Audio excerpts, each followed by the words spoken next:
Day to wherever you are. I'm Harrison. This is the Technicolor Robotic Hot Air Balloon, and I'm joined with Arhan Malik. Nice to meet everybody and see everybody again. And certainly Harrison.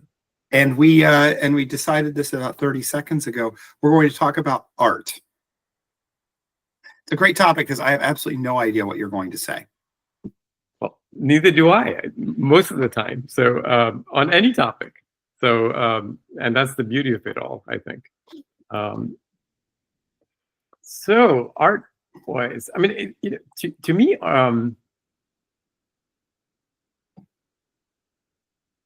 it's the creative process for me. I mean, yeah, it's not this idea of putting something on the wall and calling it art. It doesn't quite capture what I'm thinking about it. It's the creative process. So you could be doing something that's highly scientific, and if there may be a creative element to it that I would consider to be artistic in a way. That transcends your mechanistic thinking and bits and bytes kind of mind, and goes beyond that and brings an element of surprise and creates something that you couldn't possibly have imagined that is actually useful. Mm-hmm. And utility. To me, there's literal utility that comes out of something. And there is a utility that just lifts your spirit utility. And that in itself is priceless. For me, I completely agree about what you said about the creative process. For me, I feel frustrated when people want to talk about technical work, which is what we both do. And they become overly focused on the mechanics of it. Particularly, I mentor a number of high school students, including my own, and there's always this discussion about, well, why do you have to take calculus? So the last time I actually, paper and pencil, did anything with calculus was for a published paper back in like 2015. It was part of a proof.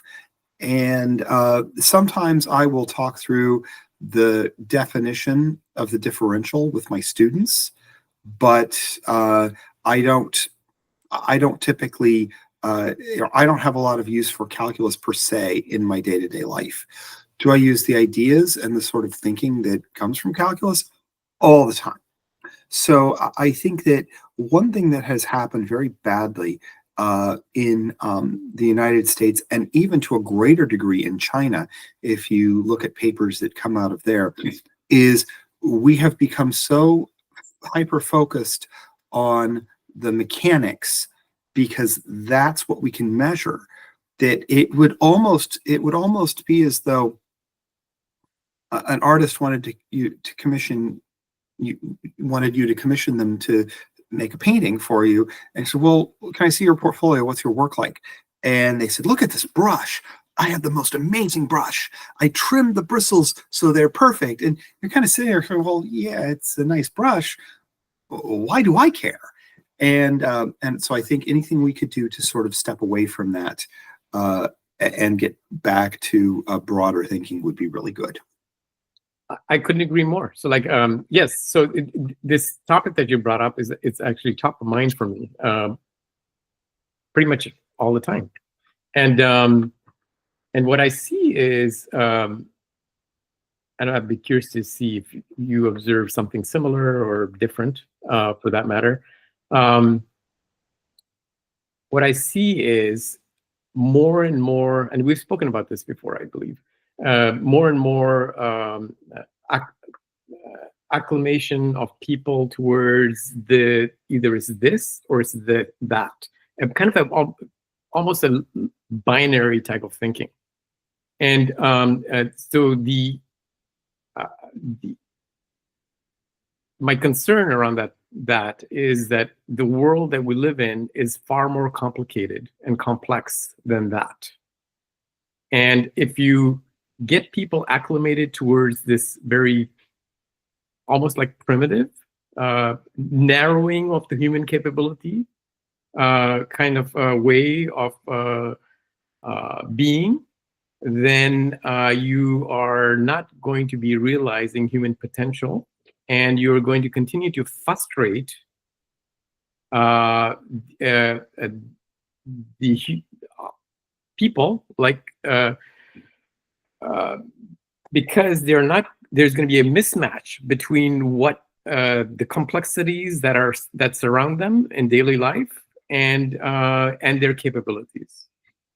I don't know if that makes any sense whatsoever. No, it does. The binary thinking comes out of fear, and it comes out of fear that you might not be good enough. I think that's sort of a juvenile way to think. Unfortunately, there are people who get trapped in that their entire lives, and it's very freeing to just no longer care. So you don't defeat that by winning. You defeat that by no longer caring. And those are two very very different things. The problem that we have right now at this moment in human history is whatever point of view I have, I can get online and I can convince myself that everyone agrees with me, and that's a problem, because instead of trying to work through anything or make any progress, I just find a room full of people who agree with me, and if everybody agrees with me, then there's nothing to work through. That's sort of the circular logic of that style of thinking. Until you encounter a very strong force that challenges that worldview, and that is what we also and being in an echo chamber lends itself to that narrowing that we just spoke about. Mm-hmm. And then also it leads to frustration when you find out that there is an alternate view. It also leads to potentially a kind of an authoritarian point of view, which is not helpful in a situation where there are multiple views on topics and ways of accomplishing things and this and that, the other. And having these multiple diverse views, we know, are vital to linking back to the topic that we began with, which is innovation and invention and creativity, the topic we're speaking about today, maybe, and art. Yeah, I mean, art is kind of a proxy for creativity. One of the things that I frequently say, remind my students of, is all the mechanics of the work that we do is really important. Exceptionalism and inventions don't happen on mechanics. So mechanics are necessary, but mechanics are not the goal. Brilliance is the goal, and brilliance is not the same thing as mechanics. Yes, you absolutely have to have some technical depth in order to be experienced enough to ask the right questions. But you can't mechanistically get your way into invention. It does not work like that. Yeah, I agree that. But this is kind of interesting also. Like another top of mind topic for me, and we've also spoken about this in the past, is how, I ask myself, how do you mechanize? How do you mechanize, and to what degree do you mechanize?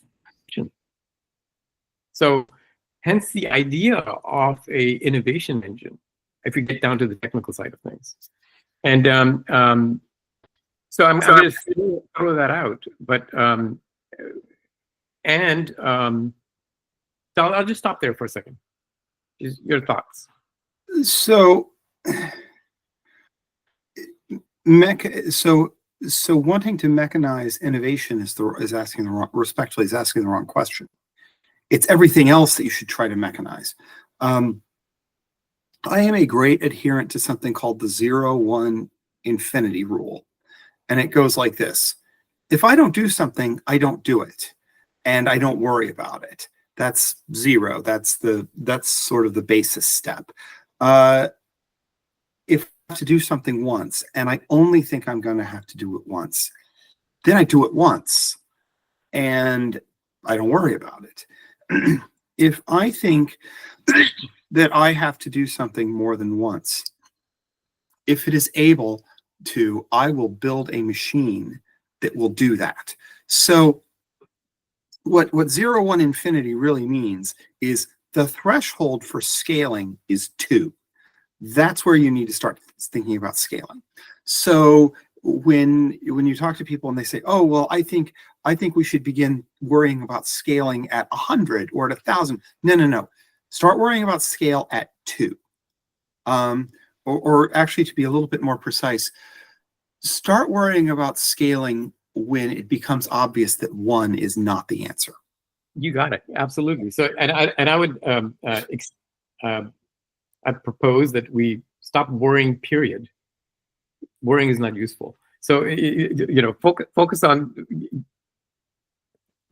I know that that's what you mean also.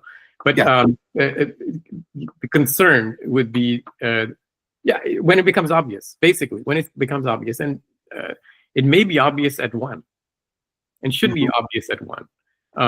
That, okay, you keep on doing what you're going to be looking for. You're going to be asking yourself,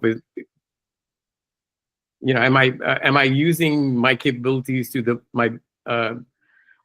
effectively, efficiently, this and that, the other, and you'll keep on asking those series of questions, and at some point you will say no, and then it'll be time to do something else. Yeah. So the other thing about art and innovation, I and not a popular point of view, but I generally think that sitting in front of a computer and sitting in front of a math book are the worst ways. They are absolutely the worst ways to accomplish technical feats. Generally, my day, to the extent that I can organize it so, is to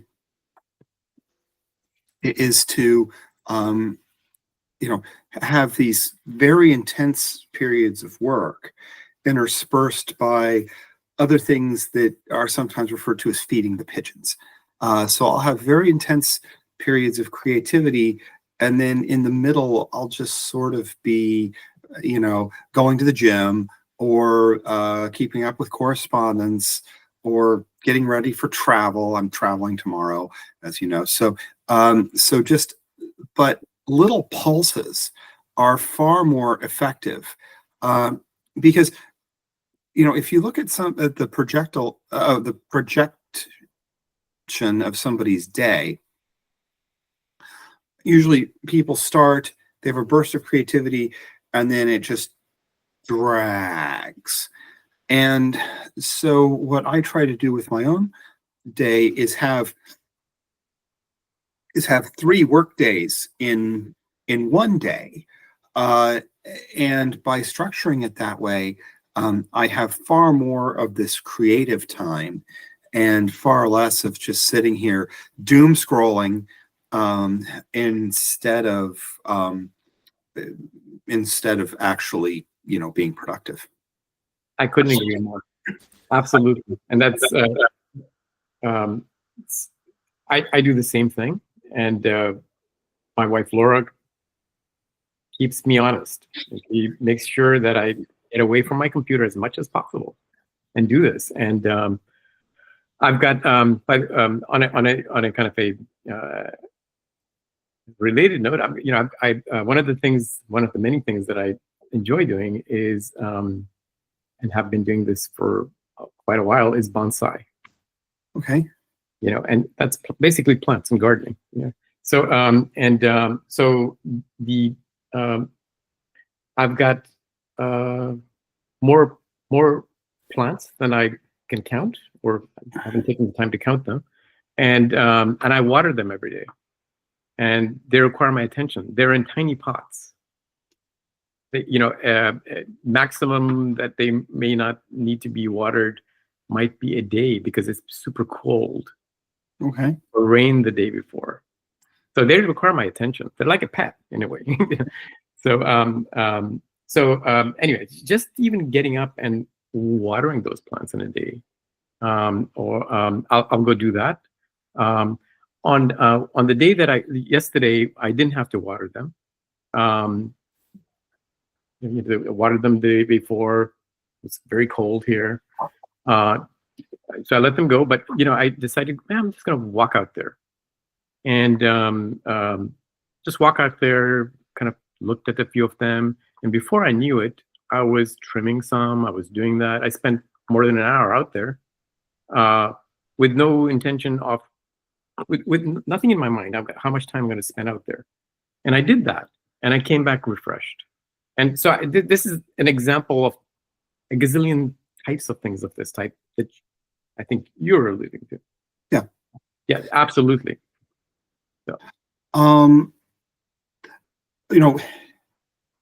That is, having worked at the Pentagon and having worked for difficult people the first time I was at the Pentagon, one of the worst things you can do is tell a smart person or a creative person or a motivated person to sit at their desk for some prescribed period of time as though they were second graders, because they will immediately move to figuring out how to subvert this, and instead of fighting the problem, they will shift their effort to fighting you.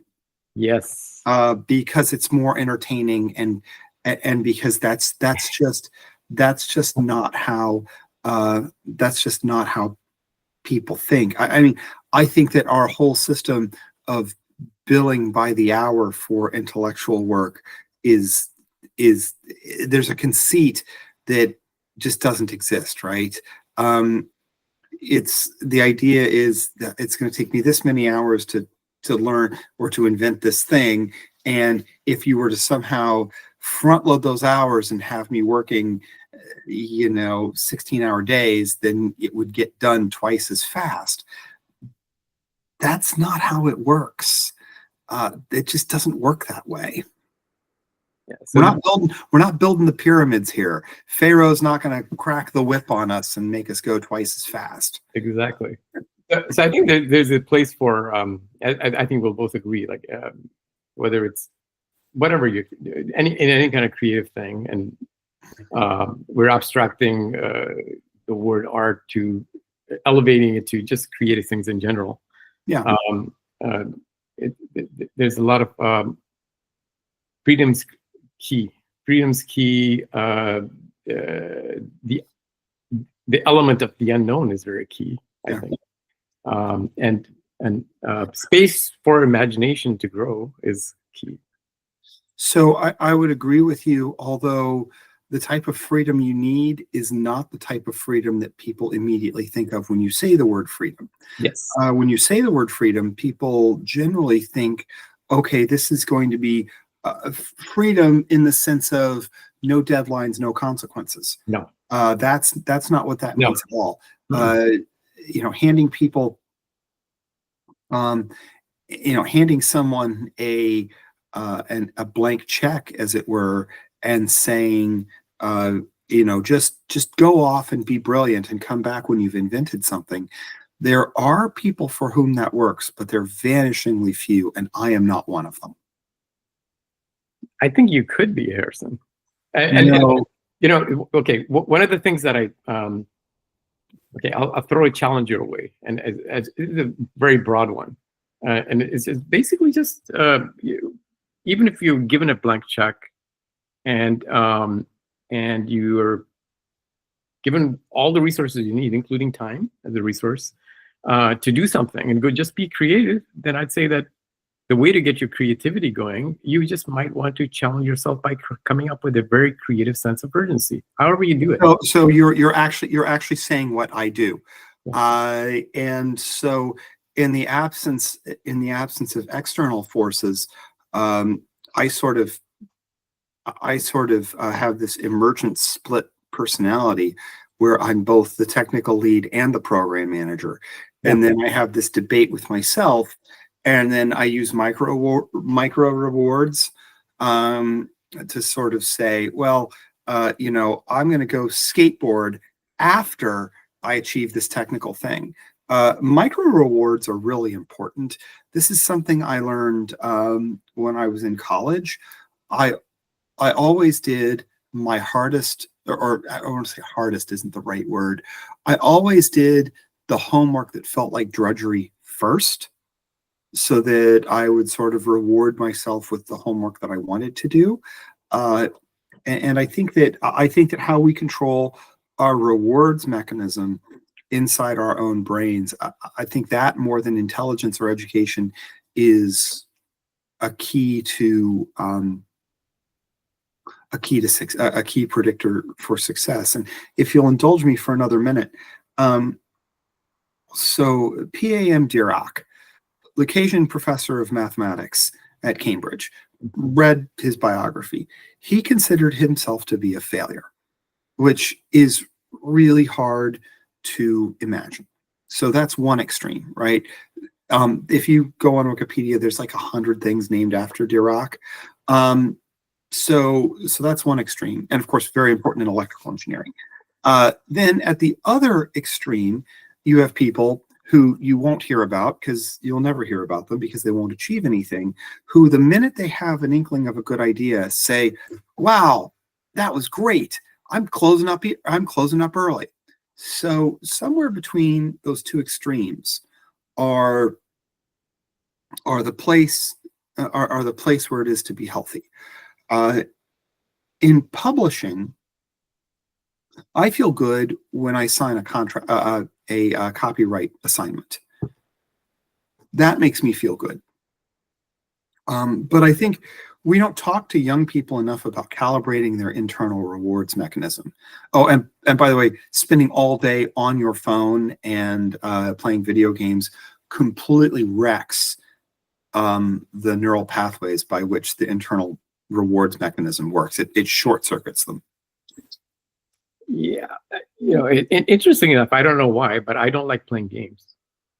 Never have. It won't hold my attention for very long. And having said that, I'll say that during summertime, where I had, as a young person, once I discovered Monopoly, I mean, I did enjoy that, but not forever. I don't think I have the patience for it anymore. But so anyway, so Monopoly is fun if you cheat. Yeah. And by cheating, I mean Monopoly is if you just follow the rules of the game, Monopoly is not very much fun. Yeah. If you immediately start trying to buy and sell properties from the other people that are playing Monopoly, and if your goal is to have fun, you're going to have fun. If your goal is to win, you're probably not going to win, and you're probably not going to have fun. Exactly. So, yeah. No, you're right. So what you just stated is like coming out of a mind of a really creative individual, for sure. Absolutely. And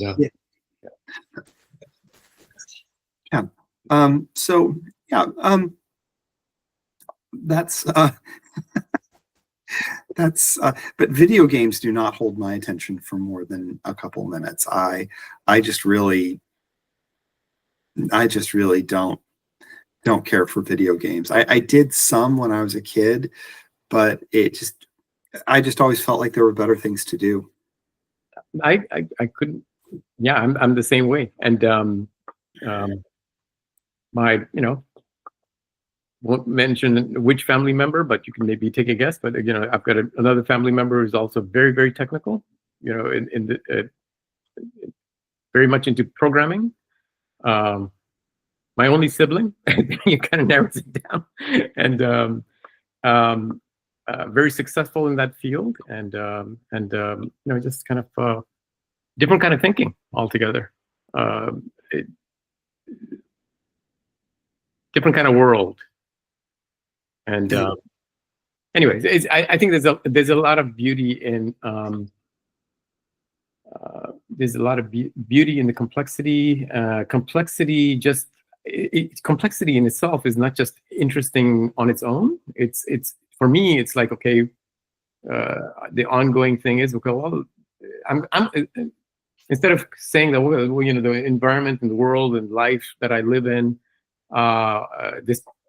this experience for me, these few years, my lifetime is, it's mechanistic and this and that, the other, and it's simple and this and that, the other, and that to me does not gel. What seems to gel with me is, no, it's very complicated, very complex, and there's a beauty in it. I'm just going to say that there's a beauty in it, as opposed to it's a necessary evil, this, that, the other. No, there's a beauty in it, and I'm starting to, I'm starting to continue to appreciate it even more. Yeah, and I think that beauty, randomness, so-called randomness, is an important part of back to our creative selves. Yeah. And I think it's a wonderful thing overall. So I'd like to move us sort of towards summation, and for me, sort of getting back to the original topic of art and innovation, for me, it's interesting to see artists take a technique and turn it on its side, literally in the case of Jackson Pollock. And I wonder sometimes, what is the technical equivalent of the all-over painting method, right? What is it? What would it mean in this domain to throw the canvas on the floor and start drizzling with sticks? Mm-hmm. I mean, not literally, but sure. But what would the equivalent of that be for us? And the question I'm always asking myself as we close is, would I know it if I saw it? That's a fantastic question, and that is the top of mind question for me as well. When I even speak about this idea of an innovation engine, okay, the idea of what parts of it include mechanisms wherever they're necessary. That's all up in the air, and then there's all this maybe the rest of it's guardrails, and with open space. I'm just using these rough ideas, and for creativity to arise, it's something emergent to happen, and so would you know it if you would you be able to recognize it if it was in front of you, that kind of thing? And I'd say the answer is yes, and it's going to be through doing and observing. And another thing that I just wanted to mention that kind of eluded me, like a lot of ideas as we talk, is the importance of self-reflection and being able to kind of look at yourself. I think it's a natural capability for some, mm-hmm. And it's and for many others it isn't. And being able to reflect upon yourself can be a very super powerful thing. And I think that's it's super powerful in the sense that you can start to really have fun then. Yeah. And be creative and continue to refine and evolve things. So that self-reflection bit, I think, is a very important part of the whole thing. Thinking about your thinking, and so forth and so forth, and doing and having the confidence to jump into the deep end to be able to discover stuff.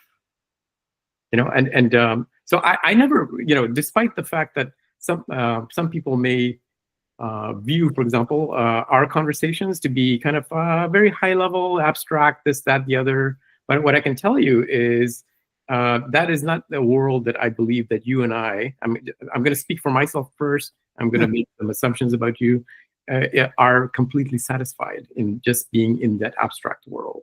It's being able to keep the abstraction is the open space with the guardrails that I was mentioning. And then the mechanistic part is, okay, making this stuff real. Okay, so it's like, how do you test this stuff out? And it's really about these, some of these abstract ideas and so forth are long-lived. And they may not find legs for a long, long time, maybe never. And that's perfectly great. But as the time arises, you will see, going back to, will you know when you need to do this thing? Yes, you will recognize the correct place. These certain abstract things will make themselves real and manifest themselves in the real 3D world or whatever dimensional world we live in. Yeah.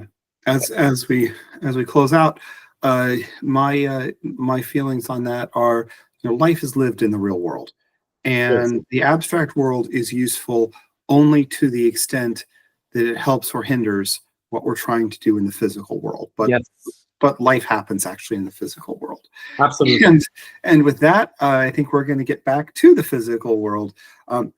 As is our want, I'm Harrison. I'm Farhan. And until next time, have a great day. And